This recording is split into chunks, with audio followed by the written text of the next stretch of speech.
Hi there. Thanks for joining me today. Welcome to a Sunnyside book haul. Because we always need more books, right? I thought before I get into my book haul, because I did go up to my Kirby Church book sale, I would take a moment and show you inside this book that I found this week at my thrift store. And I just showed the cover on Instagram. But I didn't show the inside. It's going to need a little bit of love and care because you can see the paper here is lifting. And but the cover is beautiful. I love both sides. I love this, and I love when they print things like this on the back. And 1880. That's just wonderful. And then on the inside, it's just got some really nice illustrations. Some are biblical and some have to do with a story that has obviously a moral or a lesson to teach. And anyhow, I was thrilled with it. Sometimes I'll choose a book simply because I want the pages. And sometimes I'll choose a book simply because I want the cover. But when you can get a book where they come together and you love the pages and you love the cover, boy, that's it. That's hitting the jackpot, I say. So now the books that I got at my Kirby book sale, I didn't get too many. I did show restraint. And they were so kind. My little space on the shelf had some books waiting for me, and a few of them I wanted, and a few of them were not suitable. And there's always one or two, because they know what I like. There's always one or two where I thank them very much. I mean, I always thank them very much. They volunteer, and they're there week after week after week, every Saturday. Anyhow, sometimes they know the kind I like, and I'll say I've got one at home, but thank you. And they always go, oh, okay, give it to us. We'll put it on the shelf. Someone else will want it, which is true. So I guess we'll just start going through. Some are vintage, and some are very old, and some are actually absolutely brand new, but I want them for the pages. So they found these little ones, which I just thought were so cute. This little Hansel and Gretel book from Lila and Grandma. But it's just got these cute little, I love tiny pages to put into journals. And they've just got little colorful illustrations and the story of Hansel and Gretel. But I also love the inside of the cover, even more than the outside of the cover. I love this. So I will use the cover, but I will actually use the cover for the inside of it. So that was cute. All the books at this book sale are $1. So from this little one to, I mean, they have massive books there, and it's $1. Once in a while, they will specially price a book, which is understandable. And very, very rarely, but once in a while, they will keep a collection together. You can't just buy one or two. And then sometimes if they stick around too long, then they are willing to split them up, which is how I got a whole bunch of Dickens books. Because at first they wanted to sell all these Dickens books all together, and the person that was selling them, it wasn't the sale, that they were just offering to help out, to let the person sell it, wanted like $500, and the books just sat there and sat there and sat there because people want $1 book. And then eventually the books went down to, I think they wanted $3 a book. They eventually started going for that, and then they eventually went down to $1 a book. I'm really off track already. Anyhow, this one's just got lovely little, look at that. That looks like one of our granddaughters. That looks like little Calla. My goodness, wait, oh, I'm going to have to show Dan. That really looks like Calla. She's got these cute little sparkly eyes. Anyhow, the artwork is beautiful. Look at that. Isn't that pretty? So again, a different size to go into a journal. I just like it. It adds variety to when you're turning pages. I'm going to have to figure out how this is. Oh, okay. So I will lose this side and I'll lose this side,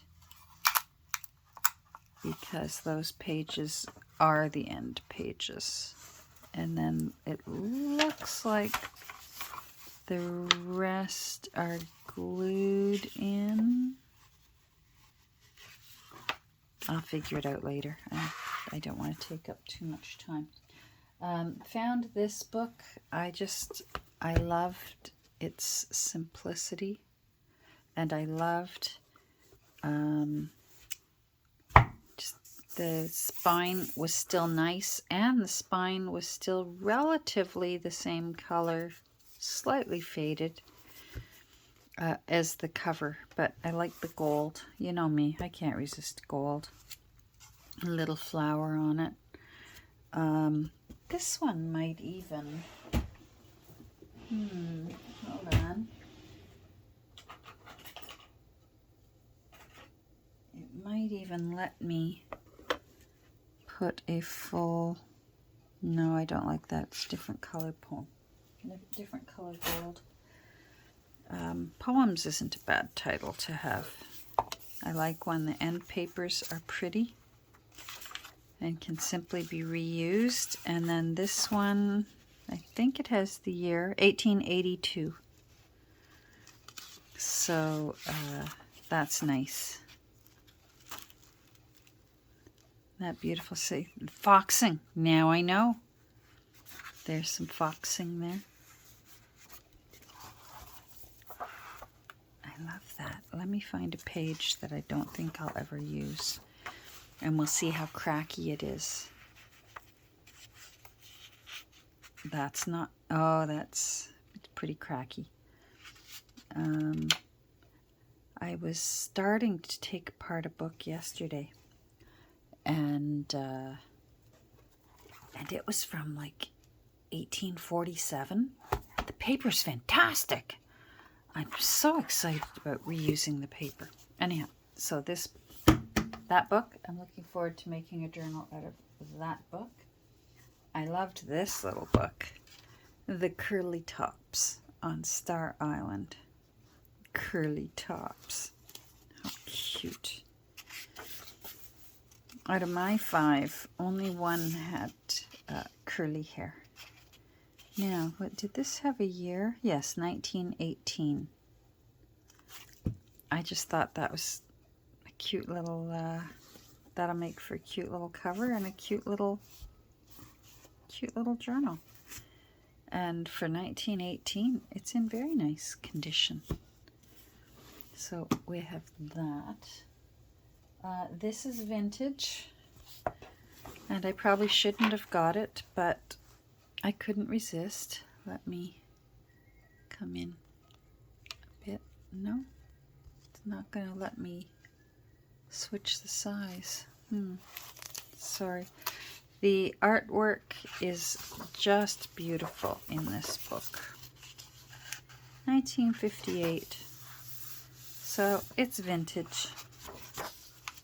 And if you tell me it's antique, oh my goodness, please don't tell me it's antique, because that makes me antique. Anyhow, I loved the illustrations in it. They're pretty. Look at this. That's what I think of with Christmas illustrations, which of course doesn't surprise me, because this book was printed in my era. I would have read a book like this. Look at these little choir children. So cute. That's sweet. My granddaughter and I were talking about this just this week. Like, here the little girls are on this side and the little boys are on that side. And she couldn't believe it when I told her about how when I went to school in the younger grades, so grades, up here in Canada we say grade 1, grade 2, grade 3, but you know, grades 1 through 8, or else 1st through 8th. Girls and boys were not allowed to play together at recess. There was a girls' side of the yard and a boys' side of the yard, and there were girls' doors and boys' doors.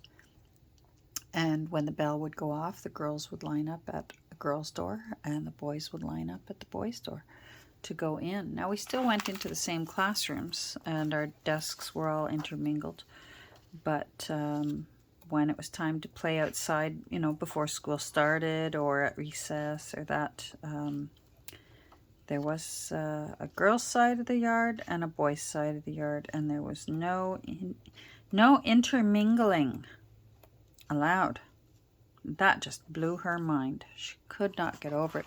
And she couldn't get over that when I went to school in those younger grades, girls were not allowed to wear pants or slacks. We had to wear dresses or skirts or jumpers. A jumper in England is different than a jumper where I grew up. I was surprised to find out in England a jumper is a sweater or a pullover. Whereas I don't know about what you call it, but when I was growing up, a jumper is... It's not a skirt. It comes up and over your shoulders, but you still wear a blouse or a sweater or something underneath it, like a t-shirt, or usually it was a blouse, and it came up and over your shoulders, and that was a jumper. So it wasn't until I was babysitting 2 children that were British, and the father, when he dropped them off, he said, "It looks like it's going to be chilly today, so I brought the jumpers." And I thought, why would you bring jumpers on? How can a jumper keep them warm? There's no sleeves. And then he handed me a couple of sweaters. So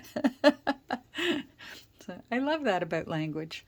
Anyhow, again, I'm off target. On a tangent, pardon me. They brought me this book. They thought I might be interested in it. It's brand new. But, first of all, I love the illustrations because it's Morris Sendak. And there's a little thing for you. It wasn't until he died that I found this out. When he died a few years ago, I wanted to find out more about the man he was because, of course, I loved so many of his books. And I had always pronounced it Maurice Sendak, but apparently he went by Morris Sendak. At least that's what, in my research that I did, I found out. Anyhow, I loved all the Morris Sendak illustrations in it. And I love the color of the paper. And I love the that it's not glossy, it's matte. The paper is just really nice. And look how cute.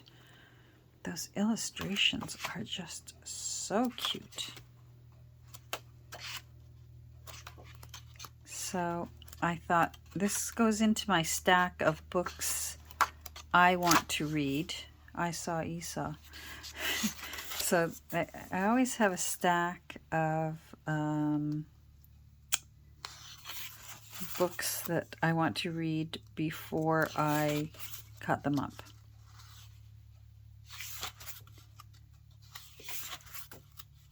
So cute. His illustrations I look like they very much inspired the Canadian artist Katie MacDonald Denton. Katie MacDonald Denton. I should know the order of her last names because I took a class with her.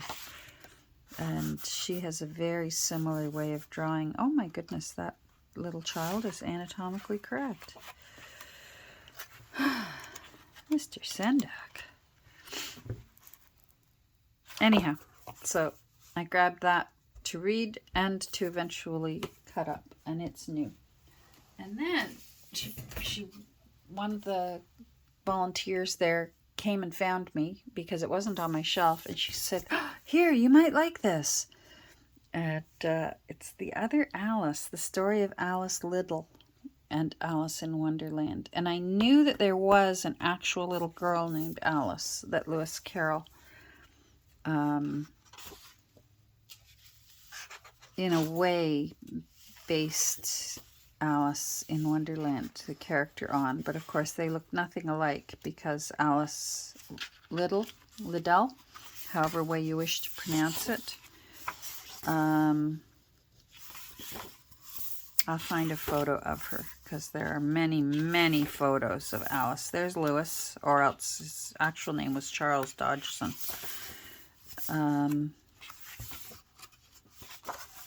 There's Alice. There's the actual Alice. And the book, the reason I kept it, again, first I plan to read it. I've read some controversial things about Lewis Carroll, so I plan on reading this. Anyhow, this is all Alice. These pictures are all Alice. Alice is a grown woman.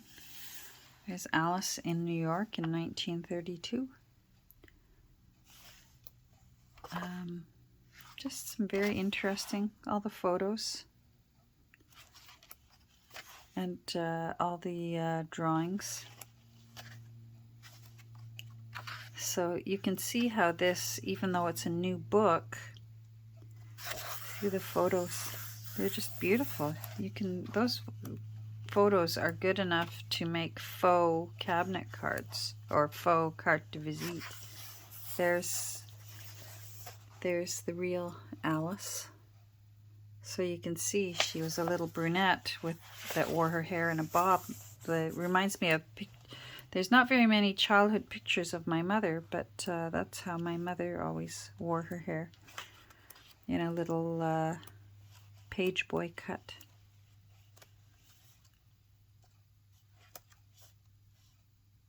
Anyhow, this would be cute to use to cut out and put into a pocket in a journal. I think that would be fun.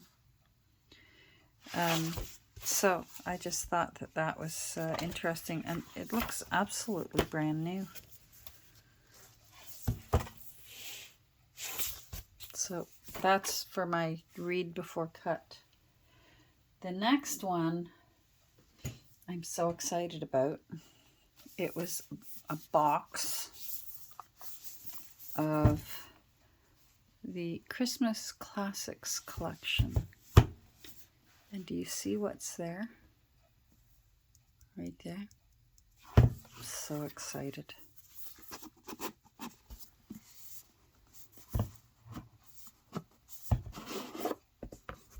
Look at that. I'm so excited. This is how big the original one was. But the original one was brown. Dickens wanted it to be a beautiful shade of green, which I wish that they had printed this in green. I guess people want it in red. But Dickens apparently wanted it to be a beautiful shade of green, but the green kept fading to a terrible color, into like a lime green. So this is the edition. It says this is what the 1922 edition looked like. Ah, interesting. Okay. So I will be making this look older and making it into a journal this year. I have my own copy already. So when I spotted this one, and it's got all the little pictures in it. Look, and the color. So they'll be going in. Very excited about this. Then there's two others. I think I will be redonating this. I don't think, although the illustrations are really charming. I may rethink redonating these. Yeah, look at that. Oh, the Christmas parties and things. Oh, I may be keeping this. Actually, I may read it first. I've never read this story. Preface. Oh, look at that on the gate. Wow. Oh, and see, I love that. The fireplace. But is good old Christmas gone? Nothing but the hair of his good gray old head and beard left? Well, I will have that, seeing that I cannot have more of him.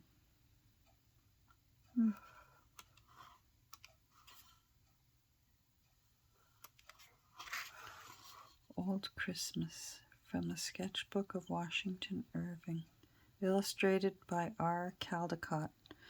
Oh, interesting. 1892. Okay, I gotta find out more about this book. I've never heard of it. Where have I been?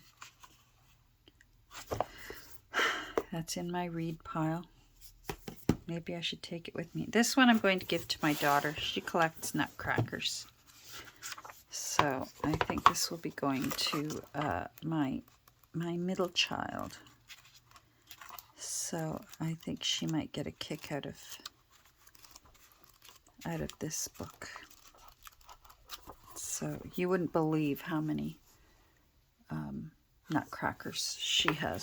I'm surprised she has enough places to put her nutcrackers, like tables and side tables and shelves. And she has one huge shelf in her living room that just gets totally dedicated to nutcrackers every Christmas. So this little book is 4 1/4 by 6 3/4 by 5/8. This is, sometimes it's easier to measure it over here. Yeah, about 5/8 of an inch. Not quite, just shy of 3/4 of an inch thick. That'll make a nice sized little journal. Kind of reminds me of a red Marmaduke. So this box of 3 was $3. So I don't even think I need to save this because I'm going to split them up. I will read Old Christmas and then use the illustrations. Nutcracker, I'll put that aside. That's going to my daughter. And then this is going into, this will become a journal this year. Hopefully this year. That'll go away. And then the last book I want to share with you today is, oh, I love it so much. Look at this. Can you see this? I don't know what that's made of.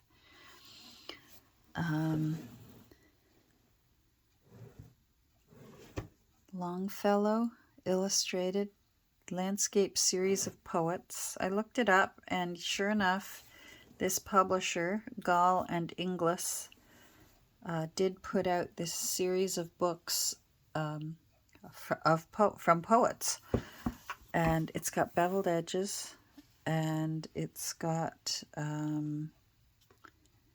and it lists some other, it says here Burns and Shakespeare. So apparently there's a whole series of these books in different colors of poets. There's some things in here already that whoever owned it before, I think that'll get used. There is no date of publication in it. But the research I did said that this series was published over the course of 1870 to 1880. So, and here you go. This just shows you when people say, you can't, what a terrible thing to cut up that book. Well, this alone would make it sellable in poor condition. And I also, is that just dust or was it a bug? No, it's just dust. I noticed back here there's also torn pages in the back here. These ones are torn up. So in poor condition. I found this in the book. How sweet is this? It's a bookmark that fits over the top of where you are. How cute is that? It just gave me an idea. As soon as I saw it, I thought I need to make one of these and put it in my book of ideas. Look at the little ribbon through there. I need to make one and put it in my book of ideas for making for other journals. Is a bookmark that fits over the top of the page to keep your spot. And this one itself will go with the book when I remake it into a journal. But I love, look at that, Coburg Port Hope Gideon Auxiliary. Isn't that something? Look at how every single page has something around the edge. Isn't that something? Very, very pretty. But what caught my eye, look at this embossing. The Landscape Series of Poetry. I just can't get over that the spine is still so pretty. And this, I was hopeful it was older than it was, but I still don't mind. 1870 to 1880, I'll take it. But I must confess, I thought that when I did find it, that it would be older than this. Let's see. So let's just do the cover. It's got a very, very rounded spine that's quite hard, at least for now, while the text block is in. You never know what you're going to find once you get that text block out. It looks like it's 4 7/8 of just, oh wait, no, I'll take it over there, 5 inches of just the cover itself. 5 by 7 3/4. Let's measure it on this side. That'll be easier. By 1 1/4. So that's a nice size book.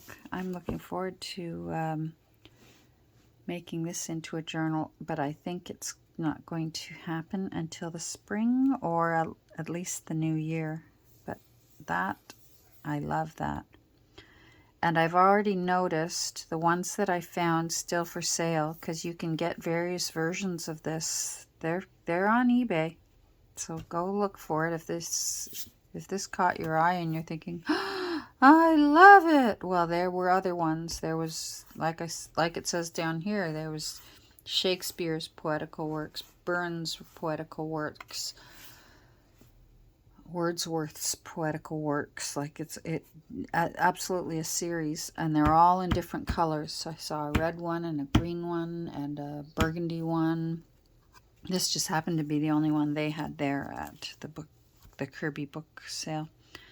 And I saw that some of the ones that were for sale on eBay, this little medallion in the center had popped off and was missing. So I was really grateful that the one I found still had this there. So I guess I'll have to, once I make it into a journal, I'll have to let the new owner know to beware in case this pops off, that they may have to glue it back down in again, because it obviously could possibly at some point come out. Anyhow, I'm excited about that. Oh, what's this?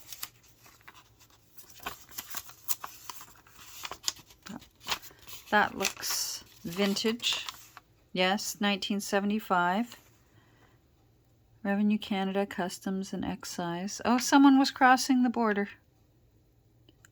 So they purchased something. Departure from Canada.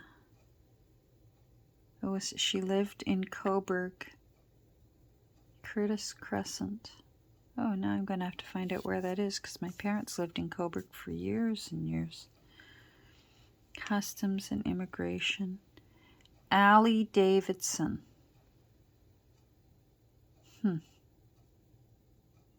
29.75. So she bought something worth $29.75, and this was the form you used to have to fill out for it to go over, take it back over the border. So there we go. There's all my goodies from today's visit up to the book sale. I'm a happy girl. And I've got some reading to do here. And that should keep me out of trouble for a little while. But there may not... Oh, what do I mean, may not? Next week, there will not be any videos from me. But I'll keep in touch on Instagram. Because Nancy and I are having a little getaway. We're running away from home. Just for a few days.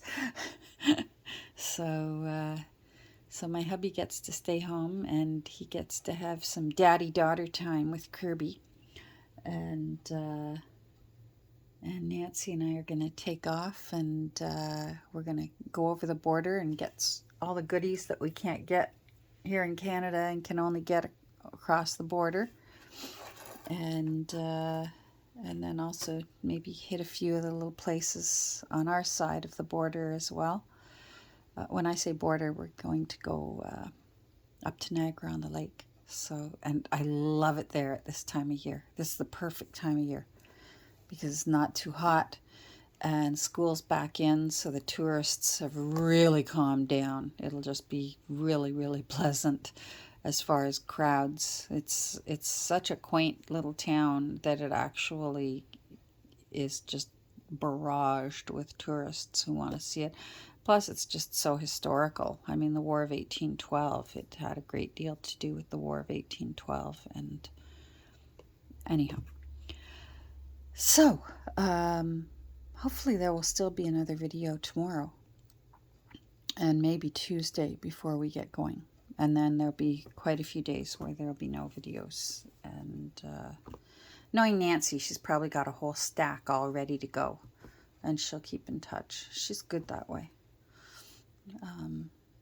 So keep watching her channel, and she'll keep you entertained in the meantime and educated. Learn about foxing of paper. I'm going to go. Thanks for joining me today, and have a great rest of your day. And to everyone who left such kind compliments on Squirrel Nutkin and Peter Rabbit, my goodness, they went quickly, which I'm grateful for. Thank you so much. And thank you for the very kind compliments on those two little books. They sure were fun. And I'm still going to work on the other books that she gave me. I should have remembered her name because her name's Catherine, but she goes by Kathy, which my mother never allowed me to go by Kathy. All right, I'm off. Bye. Take care.